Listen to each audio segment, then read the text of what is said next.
സംസ്ഥാന അതിർത്തി കല്ലൂരിൽ 8 വർഷമായി നോക്കുകുത്തിയായി കിടക്കുന്ന bus stand cum shopping complex പ്രവർത്തന സജ്ജമാക്കണമെന്ന ആവശ്യം ശക്തം. 2012-13 MLA ഫണ്ടിൽ നിന്നും 50 ലക്ഷം രൂപ ചെലവഴിച്ചാണ് ബസ് സ്റ്റാൻഡ് കം ഷോപ്പിംഗ് കോംപ്ലക്സിന്റെ നിർമ്മാണം ആരംഭിച്ചത്. നിലവിൽ ഉപകാരപ്പെടാതെ കിടക്കുന്ന ബസ് സ്റ്റാൻഡും കെട്ടിടവും പഞ്ചായത്ത് ഇടപെട്ട് പ്രവർത്തന സജ്ജമാക്കണമെന്നാണ് ആവശ്യം.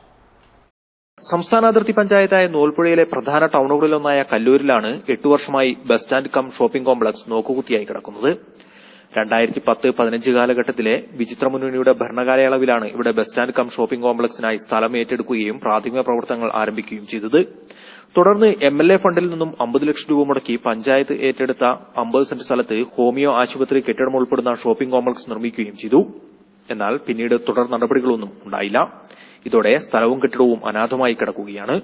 കല്ലൂർ ടൌണിൽ തന്നെ ഇത്രയും സൌകര്യപ്രദമായ സ്ഥലമുണ്ടായിട്ടും തുടർ പ്രവർത്തനം നടത്താനാവാത്തത് ജനങ്ങളിലും നിരാശ ഉളവാക്കിയിട്ടുണ്ട്.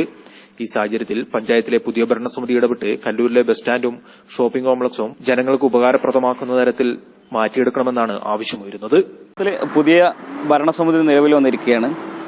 പഞ്ചായത്ത് പ്രസിഡന്റും വൈസ് പ്രസിഡന്റും അടക്കമുള്ള ജനപ്രതിനിധികൾ കല്ലൂരിലെ ജനങ്ങൾ വലിയ പ്രതീക്ഷയോടുകൂടി നോക്കിക്കാണുന്ന ഈ വികസന പദ്ധതി പദ്ധതി പ്രദേശം സന്ദർശിക്കുകയും കാര്യങ്ങൾ വിലയിരുത്തുകയും ചെയ്തിട്ടുണ്ട്. അപ്പോൾ ഈ പഞ്ചായത്ത് ഭരണസമിതിയിൽ ഈ നാട്ടുകാർ വലിയ പ്രതീക്ഷയാണ് വെച്ചു പുലർത്തുന്നത്. ഈ വികസന പദ്ധതി എത്രയും വേഗത്തിൽ പൂർത്തീകരിക്കാൻ പുതിയ ഭരണസമിതിക്ക് കഴിയുമെന്നുള്ള പ്രത്യാശയാണ് ഞങ്ങൾ നാട്ടുകാർക്കുള്ളത്. അബു താഹിർ, വയനാട് വിഷൻ, ബത്തേരി.